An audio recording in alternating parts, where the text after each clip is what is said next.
Our top focus today is on the Sudan civil war. Reports have emerged of horrific mass atrocities as a key army stronghold has fallen to the Paramilitary Rapid Support Forces, or the RSF. Allies of the Sudanese army have accused the RSF of executing unarmed civilians since taking control of the besieged city of El-Fasher. Reports say the force is conducting mass atrocities and war crimes against civilians, with over 2,000 unarmed people executed on October the 26th and 27th, mostly women, children and the elderly. The city is the capital of North Darfur state.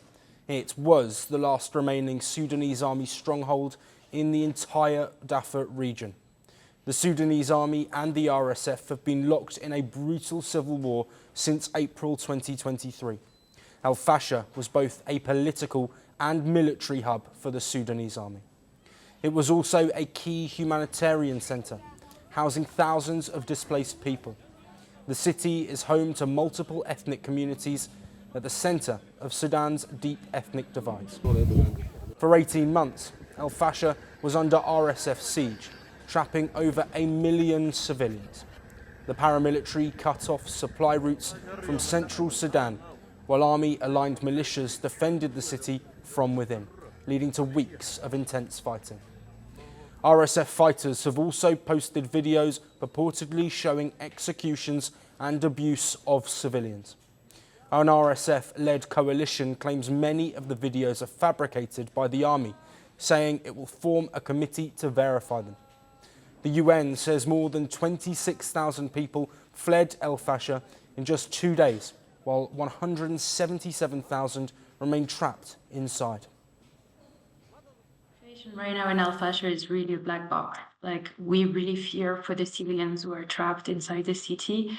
And what's even most concerning is that we're not getting any information.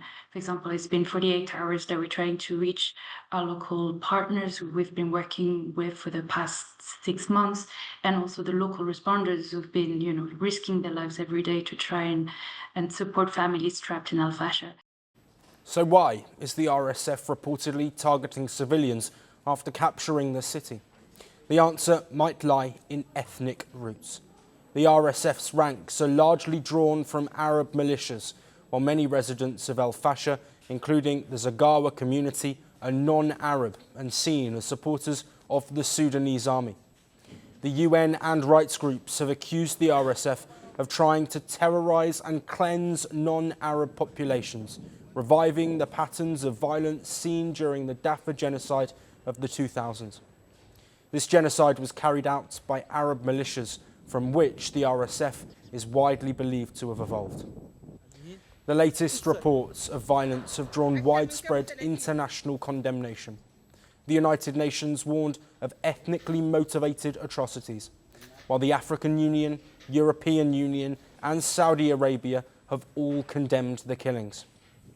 Because the level of suffering that we are witnessing in Sudan is unbearable, and it is clear that we have not only a Sudanese problem with an army and the rapid support forces fighting each other, we have more and more an external interference that undermines the possibility to a ceasefire and to a political solution of the problem.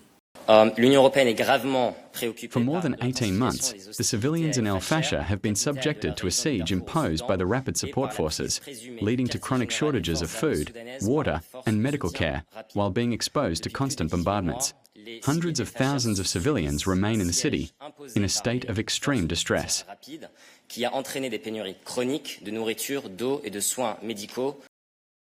New reports of violence have also emerged from neighbouring North Kordofan, where the International Red Cross says 5 Sudanese Red Crescent volunteers were killed and 3 others are missing after the RSF seized control of the town. Analysts say Sudan is now effectively split along an east-west line, with the RSF running a parallel government across Darfur, while the army remains entrenched along the Nile and Red Sea. RSF leaders, including General Mohammed Hamdan Dagalo, are believed to be operating from Darfur. The RSF's full control of Darfur could have grave consequences, potentially pushing Sudan towards partition and deepening one of the world's worst humanitarian crises. To discuss this further, we have with us Meki El-Maghrabi, a Sudanese consultant and former diplomat to the United States, who is joining us live from Cairo. Thank you for joining us. Thank you. You are most welcome. Let's start off by looking at what this RSF control of Darfur will now mean for the stability, not just of Sudan, but also for the millions living in the region. Actually, it is a criminal deployment, not more than control, because the control needs the sense of organizing the lives of people in the region. What they are doing is killing people, not organizing their life. Sudanese people, they have experience with so-called RSF militia funded and supported by UAE, and they faced the darkest time in their lives within the areas that witnessing the deployment, the criminal deployment of the militia. And by the way, the crimes is not the narration of the Sudanese government. They documented their crimes by themselves and they posted in their personal authenticated accounts. So no way to deny what is happening and what is going on. It's a genocide. One of the leaders of RSF said by himself that he killed more than 2,000. So the number of the 2,000 is not the total number of the people has been killed in Darfur since the war started, but only one of the militias, militia leaders, he said that he massacred 2,000 persons. The issue now in Sudan is not an internal war. I have just read in Wall Street Journal how UAE arms blustered a Sudanese militia accused of genocide. More than 12 reports in the Western media documented that UAE is supporting and funding the militia that practicing genocide in Sudan. Yes, and Meki, I want to come on to what the wider global response could be, but let's look once again at the atrocities that are being reported. What can be done in the immediate term to protect civilians? We need to push the RSF outside of the region. No one has a respect of RSF. Even United States itself, which is now is playing or trying to play the role of the mediator.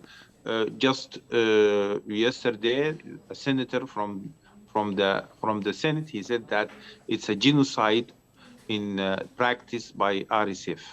And Sudan, from his side, they have meetings in Washington, D.C. just before 2 days or 3 days. And even the Sudanese foreign minister, Muhyiddin Salim, he met with the representative of United Arab Emirates, who is Sheikh Shakhbout.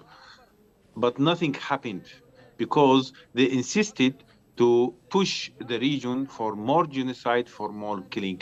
We need the international actors, organization, to push these evil actors away from Sudan. Yes, and I just want to build on that and looking again more broadly. You've mentioned the international community, but also from the African nations. What needs to be done, not just to address the killing of civilians, but also a wider conflict that has ravaged Sudan since early 2023? The African Union was part of the problem during the former chief of the commission and his team. They was part of the problem. They sided with the UAE and they tried to enforce a weak peace deal on Sudan, but Sudanese people rejected. The new African Union Commission, led by His Excellency Mahmoud Ali Yusuf, is in a better situation, but still there is a split among African nations, and also they are witnessing pressures, even from the same actors that I mentioned before, to stop dealing with the Sudanese government, because Sudanese government is representing the African Union, but the participation of the government suspended, according to the bias in the former commission. Now Sudan needs to be back, because if you are requesting more role for the African Union, how can the African Union play a role while distancing itself from the Sudanese government? They need to work with the government to stop what is going on the ground. The humanitarian situation is very, very bad. The areas that the militia deployed their criminal and terrorists is witnessing genocide, not just El-Fasher. The videos are horrible videos. They kill people, they hang them in trees, they bring children and put them, they dig for them and they put them and they burn them. All these documented by the RSF through videos or through audios that they exchanging in their WhatsApp, in their groups. Yes. Yes, Meki, very briefly before we move on, just simply, is a split Sudan a solution to this civil war? I don't think so. They were part of Darfur, no doubt. Some of them belongs to specific tribes, but even these tribes who are mostly Arabs, they denied any relation with the RSF. But if you split Darfur from Sudan, they will kill the other people from African roots who are non-Arabic speakers. They are still Sudanese, but their native language is not Arab. This is the way that distinguish people to kill by the militia. People are Sudanese, all of them Muslims, from same religion, same language, same country, but their crime is that they don't belong to the tribe that they want. Even the tribes are the tribes in Darfur. Now they are witnessing brutal attacks from the militia. It is just like the Tutsi and the Hutu. When the extremists of the Hutu started to kill the Tutsi, even the moderate Hutu, they have been massacred by the extremists. So that no way to think about splitting Sudan into two and then you can stop genocide. It will create a stronger wave of genocide. Meki, thank you ever so much for your insight.